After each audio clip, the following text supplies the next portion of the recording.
Malaki talaga yung contribution ng Batang Quiapo sa akin. Nakabili nga rin ako ng bahay dahil sa Batang Quiapo. Kamusta si Owing? Panalo yan ah. Ano si Owing? Ayos. Oh. Tiba-tiba! Yung natutunan ko sa Batang Quiapo, yung paano mag-acting, paano yung proseso doon sa Batang Quiapo, paano yung action, at saka paano mo i-deliver yung character mo dun sa Batang Quiapo. Yung hindi ko makalimutan na eksena sa Batang Quiapo, yung galing kami sa Quiapo, galing kami sa hirap, ang dami naming pagsubok ng mga tropa ni Tanggol, paano namin malalampasan yung mga pagsubok, yung mga action namin. Paborito kong character si Owing. Siyempre hindi mawawala si Tanggol. Yung tropa ni Tanggol, mahaba na pinagdaanan namin. Pagka wala kami sa set, babanding kami, nag-uusap kami. Dali. Oh, ikaw na. Dali. Maging disiplina, maging professional sa trabaho, kailangan nakapokus.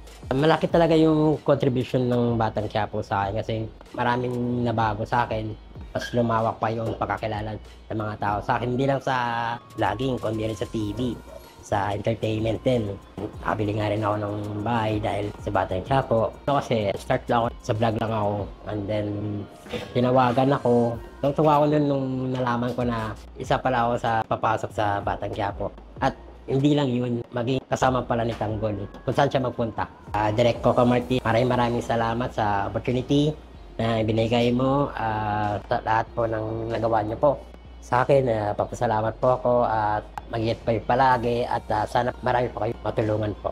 Sa mga Batang Quiapo viewers, tuloy-tuloy na po yung panonood ng Batang Quiapo kahit wala na po si Owing. Friends, Owing, sobrang mahal na mahal ka namin at maraming salamat sa iyo.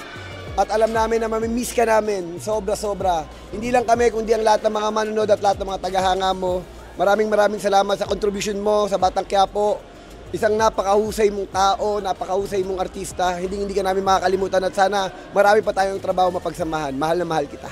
Ako pala si Bibi Giant, aka Owing ng Batang Quiapo. Now signing off.